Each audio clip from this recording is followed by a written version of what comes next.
Ça y est, tu es bien installé? Le responsable.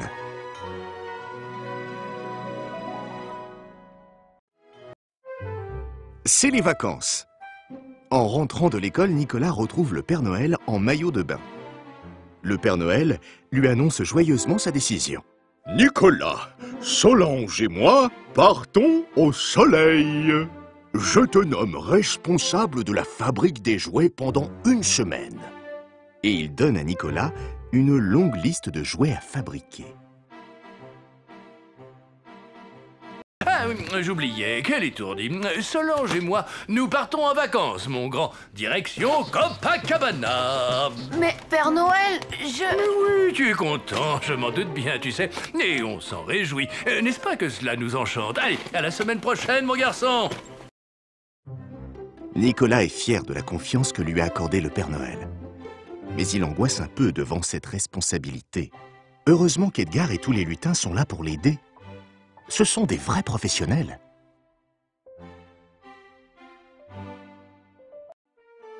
Le lendemain matin, Nicolas entre joyeusement dans l'atelier. Mais il découvre les lutins tout malheureux. Si malheureux que les ateliers sont arrêtés. « C'est Solange !» explique Edgar. « Tous les matins, elle nous faisait un bisou qui sent bon la maman et le chocolat chaud. Mais ce matin, pas de bisou. Rien. »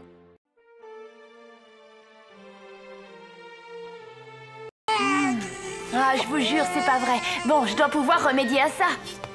Et voilà. Ça va mieux, non?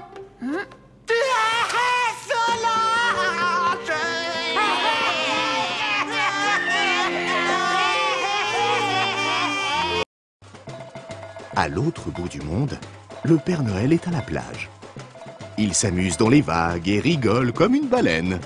Oh, oh, une baignade comme ça vous ragaillardit un Père Noël.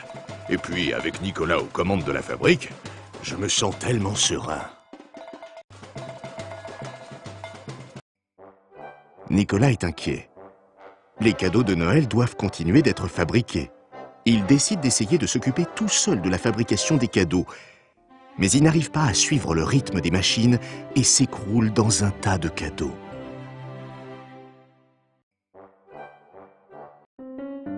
Voulant aider leur ami Nicolas, Nick-Nack et Tim Tim imaginent une solution. Cachés dans une robe, avec l'ourson Rufus maquillé, coiffés d'une serpillière à franges et juchés sur leurs épaules, ils se sont déguisés en Solange. Ils attendent ainsi l'arrivée des lutins. Venez, mes petits lutins chéris, je vais vous faire un énorme bisou. Ah, croque-lutin, souffle qui peut. Il va essayer de me croquer. À mon avis, Tim Tim, ils se sont doutés de quelque chose. Le lendemain matin, les lutins sont toujours dans leur lit, terrorisés. Fais attention, Nicolas.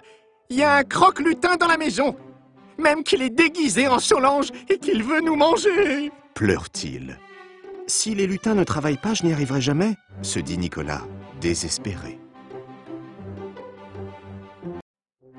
Il est normalement interdit de faire entrer des enfants de l'extérieur dans l'atelier.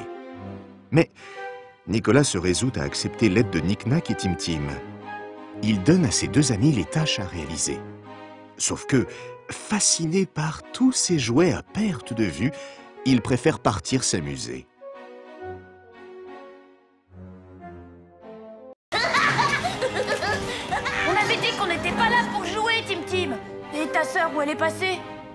Un petit sablé à la morue, Madame Éléphant. Quoi? Oh non, ne craignez rien pour votre ligne. Je n'ai mis que des bonnes choses à l'intérieur. C'est très léger et très bon. Il se fait tard. La maman de Nick-Nack et Tim Tim partent à leur recherche. Lorsqu'elle entre dans le dortoir, les lutins la prennent pour Solange. Oh, on veut un bisou, un câlin tout doux. Voulant leur faire plaisir, elle leur donne à chacun un bisou sur le front. Ils sont si heureux qu'ils filent directement vers l'atelier.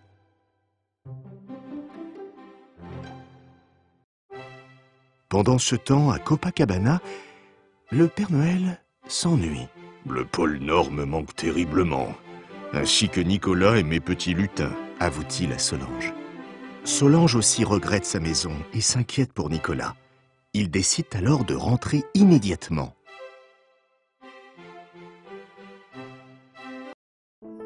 Il fait encore nuit. Le Père Noël et Solange arrivent au pôle Nord. Ils découvrent l'atelier encore allumé avec tous les lutins en train de travailler. Le Père Noël est tout admiratif. Quel chef ce Nicolas! Je devrais quand même lui dire de ne pas trop faire travailler les lutins.